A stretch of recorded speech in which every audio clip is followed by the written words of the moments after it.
Honoré de Balzac, La peau de chagrin, 1831, un objet mystérieux. Sans vous forcer à m'implorer, sans vous faire rougir, et sans vous donner un centime de France, un para du Levant, un tarin de Sicile, un LR d'Allemagne, un kopek de Russie, un farthing d'Écosse, une seule des sesterces ou des oboles de l'Ancien Monde, ni une piastre du Nouveau, sans vous offrir quoi que ce soit en or, argent, billon, papier, billets, je veux vous faire plus riche, plus puissant et plus considéré que ne peut l'être un roi constitutionnel. Le jeune homme crut le vieillard en enfance et resta comme engourdi, sans oser répondre. « Retournez-vous, dit le marchand en saisissant tout à coup la lampe pour en diriger la lumière sur le mur qui faisait face au portrait. Et regardez cette peau de chagrin, ajouta-t-il. Le jeune homme se leva brusquement et témoigna quelque surprise en apercevant au-dessus du siège où il s'était assis un morceau de chagrin accroché sur le mur et dont la dimension n'excédait pas celle d'une peau de renard. Mais, par un phénomène inexplicable au premier abord, cette peau projetait au sein de la profonde obscurité qui régnait dans le magasin des rayons si lumineux que vous eussiez dit d'une petite comète. Le jeune incrédule s'approcha de ce prétendu talisman qui devait le préserver du malheur et s'en moqua par une phrase mentale.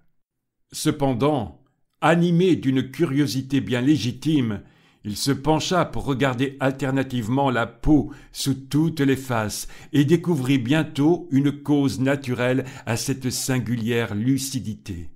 Les grains noirs du chagrin étaient si soigneusement polis et si bien brunis, les rayures capricieuses en étaient si propres et si nettes que, pareilles à des facettes de grenat, les aspérités de ce cuir oriental formaient autant de petits foyers qui réfléchissaient vivement la lumière.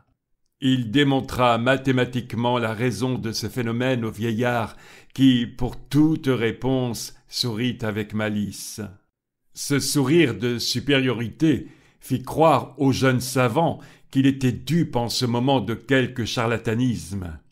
Il ne voulut pas emporter une énigme de plus dans la tombe et retourna promptement la peau comme un enfant pressé de connaître les secrets de son jouet nouveau.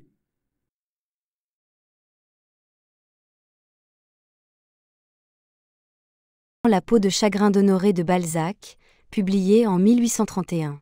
Ce passage crucial se situe au moment où le protagoniste, Raphaël de Valentin, rencontre un vieil antiquaire énigmatique qui lui propose un objet aux pouvoirs extraordinaires, une peau de chagrin.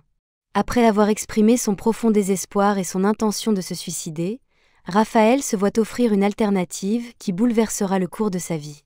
Cette scène, chargée de mystère et de symbolisme, suscite chez le lecteur une curiosité grandissante quant aux conséquences de cette rencontre.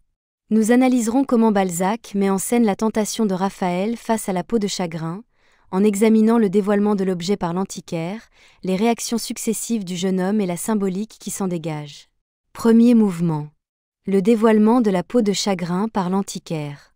Le passage s'ouvre sur les paroles énigmatiques de l'antiquaire, sans vous forcer à m'implorer, sans vous faire rougir, et sans vous donner un centime de France, un para du Levant.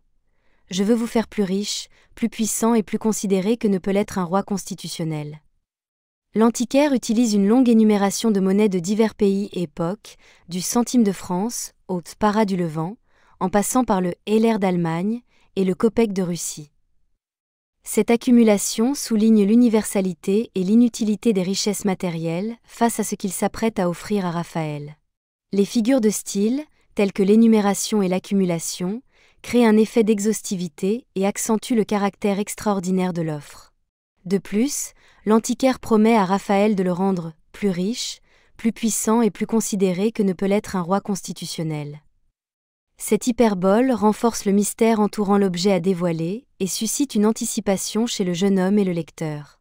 L'allusion au roi constitutionnel fait référence à Louis-Philippe, soulignant l'ampleur de la promesse. Deuxième mouvement. L'incrédulité puis la curiosité de Raphaël. Face à ces paroles, le jeune homme crut le vieillard en enfance et resta comme engourdi, sans oser répondre. Raphaël manifeste d'abord de l'incrédulité, pensant que l'antiquaire délire. Cependant, lorsque ce dernier l'invitait à « regarder cette peau d'éeux chagrin », Raphaël est soudain interpellé. Il se lève brusquement et témoigne de la surprise en apercevant la peau accrochée au mur. Malgré son scepticisme initial, il est animé d'une curiosité bien légitime qui le pousse à examiner la peau de plus près. Il s'en moqua par une phrase mentale, témoignant de son doute quant au prétendu talisman. Toutefois, sa curiosité l'emporte, et il commence à observer l'objet sous toutes ses faces. Le champ lexical de la rationalité est omniprésent. Raphaël cherche une cause naturelle à la luminosité de la peau, il découvrit, expliquait, démontra mathématiquement la raison de ce phénomène. Il tente de rationaliser l'inexplicable, refusant d'admettre une quelconque magie. Troisième mouvement. La description de la peau de chagrin et sa symbolique. La peau de chagrin est décrite comme un morceau de chagrin accroché sur le mur, et dont la dimension n'excédait pas celle d'une peau de renard. Sa principale caractéristique est sa luminosité extraordinaire. Elle projetait au sein de la profonde obscurité qui régnait dans le magasin des rayons si lumineux que vous eussiez dit d'une petite comète. Cette comparaison à une « petite comète » confère à l'objet une aura surnaturelle, renforçant l'atmosphère fantastique de la scène. La description insiste sur les qualités matérielles de la peau.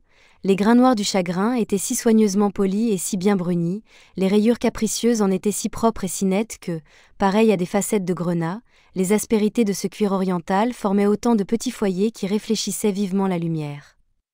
Les termes employés évoquent la préciosité et l'exotisme, créant une fascination chez Raphaël. La taille initiale de la peau, relativement petite, préfigure le thème central du roman. La peau rétrécit à mesure que Raphaël réalise ses désirs, symbolisant la diminution de sa propre vie. Ainsi, cet objet devient le symbole de la tentation et des conséquences fatales qu'elle peut engendrer. Quatrième mouvement. La supériorité du vieillard et la tentation de Raphaël. Le vieillard conserve une attitude de supériorité face à Raphaël. Lorsque le jeune homme tente d'expliquer rationnellement la luminosité de la peau, le vieil homme répond par un simple « souris avec malice ». Ce sourire suggère qu'il détient un savoir que Raphaël ne peut comprendre avec sa logique scientifique. Le vieillard maîtrise la situation, guidant Raphaël dans la découverte de l'objet. La comparaison finale de Raphaël, comme un enfant pressé de connaître les secrets de son jouet nouveau, illustre son basculement vers la fascination et l'irrationnel. Malgré son scepticisme initial, il est désormais impatient de découvrir les secrets de la peau. Cette attitude souligne sa vulnérabilité face à la tentation et préfigure les erreurs qu'il commettra en cédant aux promesses illusoires de l'objet. La conclusion. Cet extrait de La peau de chagrin met en scène la tentation sous une forme matérielle et fantastique. Balzac, à travers le personnage de l'antiquaire et la description envoûtante de la peau, parvient à captiver Raphaël et le lecteur. La progression du texte, allant de l'incrédulité à la fascination, illustre le pouvoir de l'objet sur le jeune homme. Cette scène pose les fondations du drame à venir, où chaque désir exaucé aura un prix. L'auteur invite à réfléchir sur les dangers de la quête du bonheur facile et de l'ambition démesurée. Raphaël, en cédant à la tentation, s'engage sur une voie qui le mènera à sa perte. Ainsi, Balzac explore les conséquences des choix humains, les limites du désir et la fragilité de la condition humaine, faisant de cet extrait un passage clé de son œuvre.